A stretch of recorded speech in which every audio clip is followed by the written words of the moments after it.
It is my pleasure now to introduce Kate Cooney, who joins us from the University of the Arts in Philadelphia, where she is the coordinator of the TPS, that's the Teaching with Primary Sources program. Trained as both librarian and art historian, Kate is comfortable with the digital and physical realms. She began her career by creating the Digital Library for Decorative Arts and Material Culture, and later worked as an art historian at Princeton University. More recently, Kate was head of the printed book and periodical collection at Winterthur, where she taught connoisseurship of the book using rare books as primary sources. It is my sincere pleasure to welcome Kate. Thank you so much, Cheryl. I appreciate that kind introduction. And I'm excited to be here this evening talking to you all. So I'm here today to talk about analyzing primary sources using Library of Congress tools. Specifically, we'll be considering photography, and we'll follow a guide created by the University of the Arts called Look Back, See Further, Studying Photographs and Drawing Connections Between Primary Sources from the Library of Congress and Local Collections. My objectives for today are to familiarize you with the University of the Arts online guide to photography, to aid in understanding of photographs as primary source material, to get comfortable using Library of Congress TPS, that's Teaching with Primary Sources, Analysis Tool for Photography, and provide an introduction to Library of Congress photography resources available online. So I'm here today to talk about Look Back, See Further, studying photographs and drawing connections between primary sources from the Library of Congress and local collections. This guide is available on the University of the Arts website, and I'll link to the URL at the end of the presentation so you can be sure to have it. The University of the Arts created this guide to studying photographs meant for use in the classroom or as an inspiration for teaching.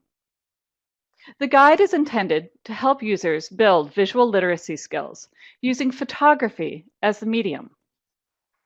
Visual literacy can be defined as making meaning of images through analysis and interpretation, and using images effectively. As you likely know, visual literacy is a component covered in many educational standards, including Common Core and other state standards. For instance, English language arts standards ask students to, I'm quoting, integrate visual information with other information in print and digital texts, and to, I'm going to quote again, integrate and evaluate content presented in diverse media and formats, including visually and quantitatively, as well as in words.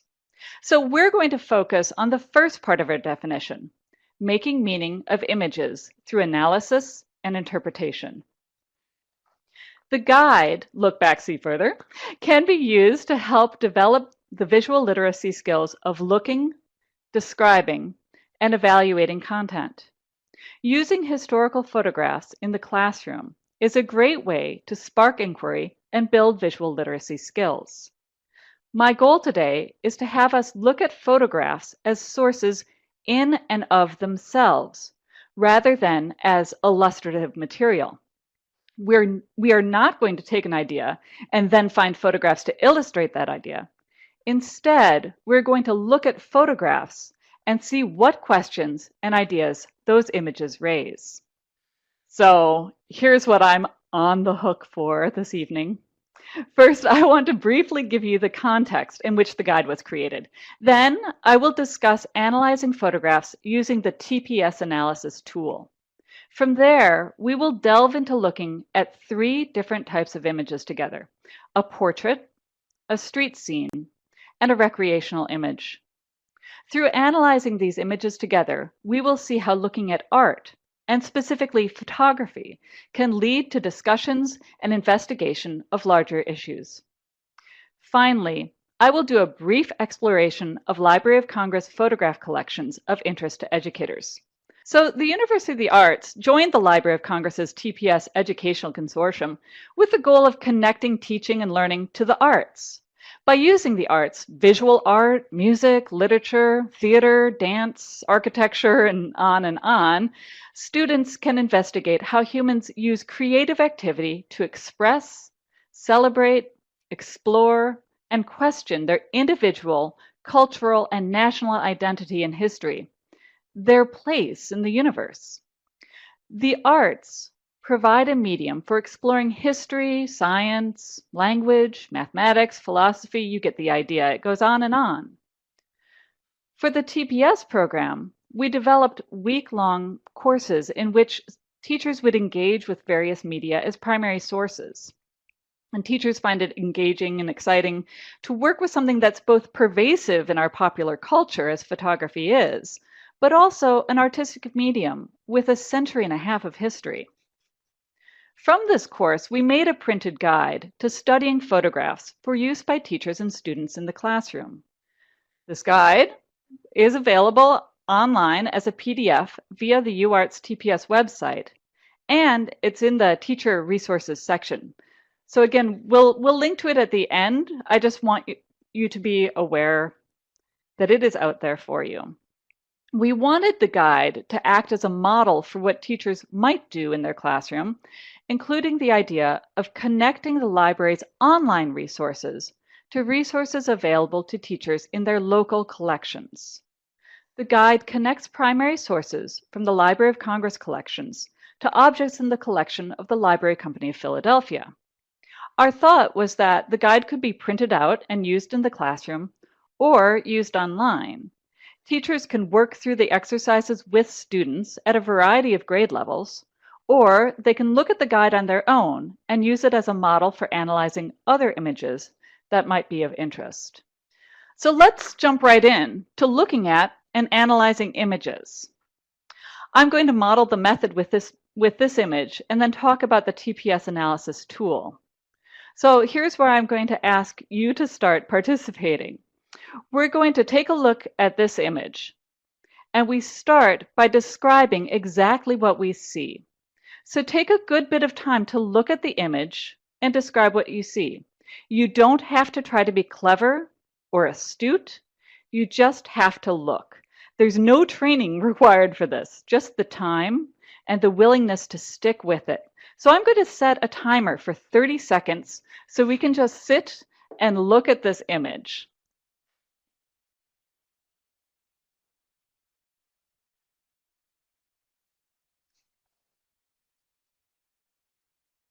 So we're just thinking about what we see in the photograph. Just describe what you see. So I see some people are looking at it and wondering things about it. They see people and trees, mountain, maybe homes. Some people are getting into the idea of feelings, what they feel when they see it. Great, and people are starting to ask questions. What could it be? So did anything jump out at you? What did you notice first? If you're having a hard time getting going, you can start with a few questions like, what objects, people, or animals do you see in the picture? Somebody saw tiny people and flat buildings with a question mark. I agree, flat buildings. And I like that some people are noticing what they don't see. They don't see vehicles. So you might find that your observations naturally lead into reflections, such as wondering where this scene is. A few people have said, are these barracks? Some people have wondered when it was taken. Is this an old photograph? What are the buildings and what are the people doing? People are wondering, maybe you could wonder where the photographer was positioned and who the photograph was meant for. So what do you wonder about the photograph? Oh, Faith, I'm excited that you started wondering about the composition. You noticed 3 different tiers. Wondering what the photograph was for. Adrian was wondering, what could it have been for? I love all these questions. When is it? Where is it? Is the ground covered in dust or in snow? And why is there a lack of structure to the right? What else do we not see in this image? And Amy wondered, if it appears to be an internment camp in the West, why the environmental shot? Why was it taken? Isolated but telephone poles. Observations such as I see buildings in a desolate landscape with mountains in the background lead to concrete questions such as where was this picture taken? Or they might lead to reflections. The observation, the buildings are of the same size and are arranged in rows, might make you reflect, I wonder if these are barracks or military buildings, leading to the question, what are those buildings? It's best not to get caught up in the details of whether something is an observation, a reflection, or a question. Instead, let your curiosity lead and try to record as many of your thoughts as possible. It seems time has stopped and it seems everything's very intentional. I love your observations. It's just fantastic. So the questions lead to ideas for research. Some of the research can be simple, such as looking at the cataloging record, which is pictured and also linked here. I intentionally did not give you the cataloging information first, since it might affect our observations to know that this is an image of a Japanese internment camp, or that it was taken by the famous photographer Ansel Adams for the U.S. War Relocation Authority. So I've given you a little bit of a chance to read this about this item. I want to go back to the picture though, because I think it's a little bit more interesting than the cataloging record. So having no context for the image allowed us to ask any question without feeling like we were supposed to have known something about the picture. However, now that we do have that information, do you find that you have additional questions? Now that you know more, what more do you want to know? Are there areas for further investigation? Yes, is that why the composition is so good? I think that Ansel Adams, that definitely his professionalism is showing in this image, isn't it? Questions of point of view, what is included and excluded, are especially important in photography. Oh, I'm starting to see that some of the things that you're wondering about. I want to read these. People are wondering, if the camp still exists? How much does the professional artistic technique affect the message or lens on the image? People want to know how big the camp was. What was the artist's message with composing this shot that emphasized the mountains? Is it propaganda? So these questions and questions of point of view, what's included and excluded, are especially important in photography, a medium which can be manipulated.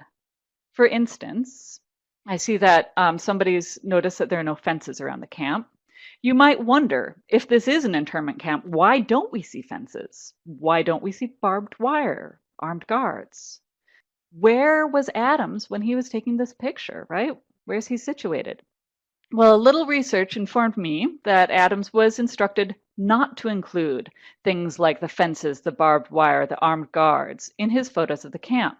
Remember, he was asked by the U.S. War Relocation Authority to take these pictures, and they wanted those left out.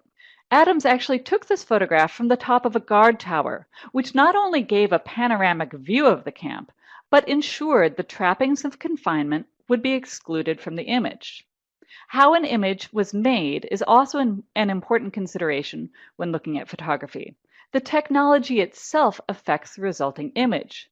So the extraordinary depth of field in this image, the fact that the tiny details in the middle and the background are crisp and focused, is due to the large format camera that Adams used. The Library of Congress created a tool to help students record their observations and capture their reflections and questions about a primary source. Here it is. It's called the TPS Analysis Tool. And remember, TPS is teaching with primary sources. So here's the TPS Analysis Tool filled out for our Ansel Adams example. You see that you can select the format of your primary source. I selected photographs and prints. And I recorded some of our observations. Lots of buildings in rows, mountains in the background, tiny people in the road, bushes and trees, black and white, etc., etc. So there are also reflections, questions. Where is it? Who took the photo? Why was it taken? And ideas for further investigation. The tool is available on the Library of Congress website in the Teachers section. You can print out blank forms, or you can fill it out online, or download and email the form. Here we see the Teacher's Guide to Analyzing Photographs and Prints. As you can see, students are encouraged to go back and forth between the columns. There's no correct order. As we observed details and identified what we saw in the image, we naturally reflected and wondered about what we were seeing, and then generated questions about it. But it's a circular process. It can go back and forth. It's not necessarily linear. So let's give this image a try. Here's a photographic portrait. Again, what do you see? I'm going to set the timer again for 30 seconds so we can look, and then let's describe it together. Well, this is a good image for noticing fine details. People are saying that he looks stern, he's formally dressed, the frame is worn, he's wearing some sort of a tie or an ascot, he's very well dressed and looks severe. What do you notice about his expression? Oh, somebody noticed the Kodak EPY, which might date the photography. I will note, up at the very top of the image, you see in yellow, it says Kodak EPY. That's actually an artifact of photographing the photograph and digitizing that rather than the image itself, which is just within that brown frame. A very stern look, perhaps one that you might give your children when they're being difficult. Stern, but possibly smiling around the eyes. And a few of you noticed his clothing. What do you notice about his clothing? Do you feel like it provides any clues to his personality or his social standing? So his clothing, a lot of people are saying that maybe he's wealthy or of a high social standing. It looks very formal. So far, nobody said it looks casual, so I almost don't feel like I should ask this question as whether you would describe it as formal or casual. But how do you think he was trying to present himself? What do you wonder about who took the photograph or why the photograph was taken? Long, skinny fingers doesn't look like a tough worker. I'm loving your descriptions. It's really interesting. So the picture is a portrait. It's a portrait of John Saxe. It was taken by the photographer Robert Cornelius in 1841 or 1842. It's a type of photo called a daguerreotype. A daguerreotype is a unique photographic image on a polished sheet of silver-plated copper. The process was invented in France in 1839. And later that year, Cornelius set up the camera he built himself and made what is now thought to be the earliest existing American portrait photograph, which is shown here on the screen. Cornelius was an amateur chemist who experimented with photography, trying to make the daguerreotype process fast enough to be used for portraiture. These images require a long exposure time, during which the subject must remain as still as possible. So several of you noted that he looked almost pained in that picture. He had to sit still for a really long time. So as you can see, he certainly perfected the technique by the time he photographed Saxe in 1841 or so. This self-portrait that you see on the screen is from the Library of Congress collection, and we discuss it in our guide, Look Back, See Further. There are so many questions to consider with these portraits.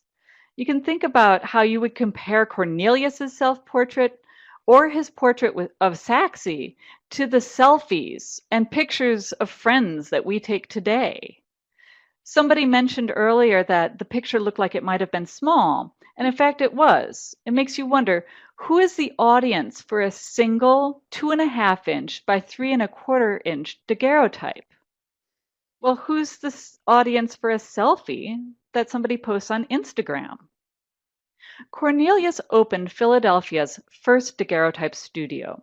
He took portraits of people who paid $5 for a small daguerreotype, just the right size to hold in one's hand.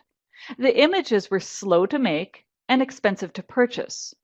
A person may have only ever had one portrait done in her entire life. How would you present yourself if you were only being photographed once in your life? If somebody asked, was it expensive? It was expensive. $5 doesn't seem like much now, but it certainly was then. So portraiture is a really good way to engage students with looking at photography for the first time. Portraits are familiar. Most of us have many portrait photographs of ourselves or our loved ones, but historical portrait photographs are also strange because the photographic process, fashion, and social cues were all quite different 175 years ago. Using portrait photographs is a great way to get students started with talking about identity, who they are, and how to understand others. I'm going to pause a second here to see how you would present yourself if you were being photographed only once in your life. Teresa says she'd be smiling and Jennifer would be young. I think I'd be both. So now that we've gotten started with a portrait, we can go ahead and move on to something a little less immediately accessible. And that is a street scene. So once again, I'd like to ask you, what do you see in this picture? Again, I'm going to set the timer for 30 seconds so you can have a look and start thinking. You guys are pros at this. You've already started jumping right in with all these great questions and observations about bare trees, leading you to wonder what the season was and where this could be. Maybe somebody's sitting on a cart or sitting on a cart without a horse. Is this a cemetery? Could be fall or winter.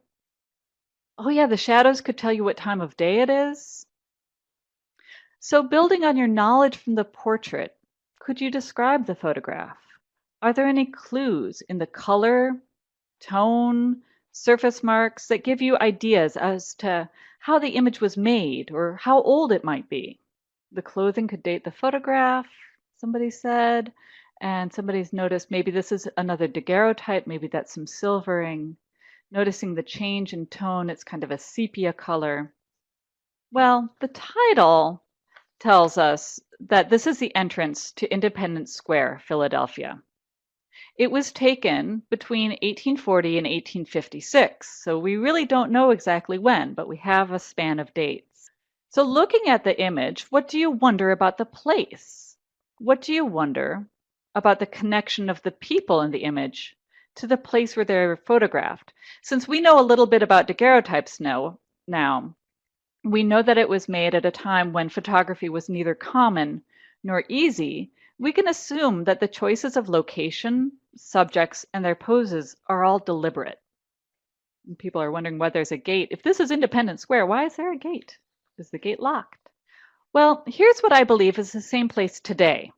A screenshot from Google Street View. Google Street View is a fun way to compare historic images with the present day. It's an exercise that can be done with students of many different ages.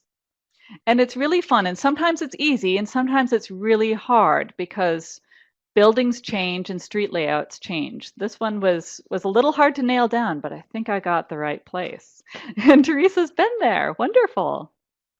So I'm going to go ahead and move on to our final photograph. For our final photograph, we'll look at something quite different from the ones we have seen. So, what do you see? I'm going to set my timer again while we all look. So this one is already bringing up questions about technology. You all noticed, it seems like you've all noticed right away that you have two images side by side. Are there any other things you notice? You notice that the woman is diving and that there's a city in the background. That's a good eye. The same picture has been taken, but from different timestamps or angles, is what Patricia has said. So we all noticed that there are these two images side by side. It's a stereograph card. Stereographs are two nearly identical images mounted side by side on a card. When looked at through a special viewer, and you can see the woman in these two images is looking through a special viewer, this image takes on a three-dimensional quality. Viewing stereographs became a very popular entertainment for middle-class people during the Victorian era. We know that this stereograph card dates from around 1892. Sporting activities were becoming increasingly popular in this period, and women were taking part in recreations like archery, bicycling, and swimming. women were appearing in public in ways that were not previously accepted. During this period, we see more and more images of the new woman on stereograph cards. A simple entertainment can have a much deeper meaning if we delve into it. It's kind of like a Viewmaster toy.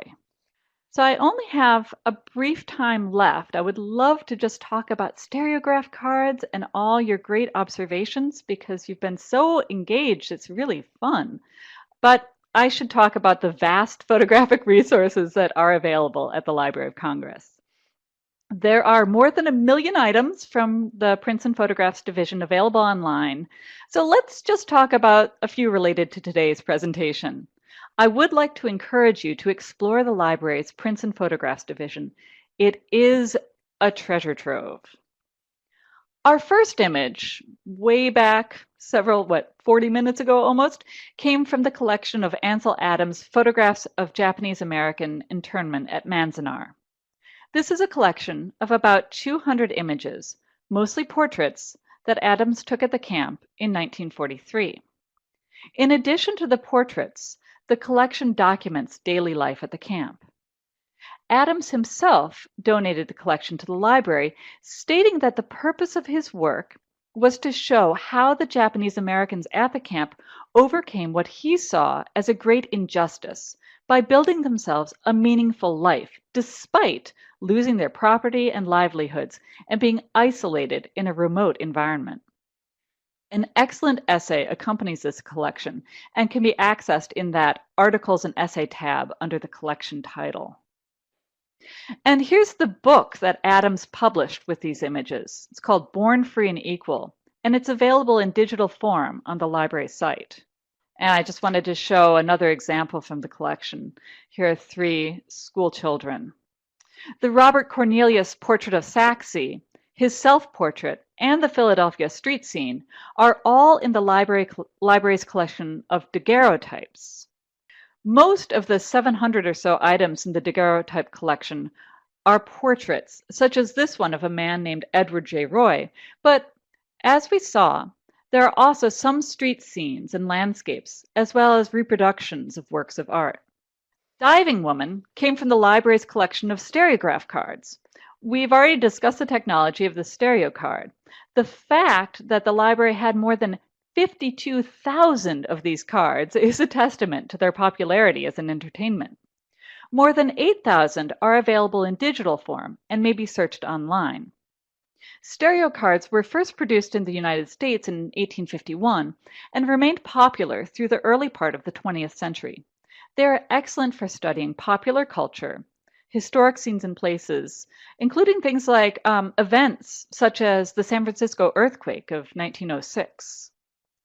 The library has a fun feature called Mystery Stereographs, where they post a stereograph card for which they cannot find complete information, and they ask us to help solve the mystery of who and what, when, or why. This is the one that I took a screenshot of a few weeks ago, so I think there's a new one up by now. You can find photographs by searching the library catalog at loc.gov, or you can check out the library's Flickr page. I'd like to thank you for your time and attention today, and please do check out our guide to studying photographs, Look Back, See Further, which is hyperlinked here. In it, you will find 3 of the exercises we did today, with additional information about each image, as well as analysis of 2 more types of images. I encourage you to have a look at the guide, download it, print it. And I wanted to thank you also for your great comments. It was really, really fun to work with you. Kate, thank you so much. This is Cheryl Letterly again from the Library of Congress. And I want to say that the conversations were rich and lively, and you seemed very, very engaged. And I know I'm leaving with lots to think about. So thank you for participating, and thanks to Kate for facilitating such a good conversation.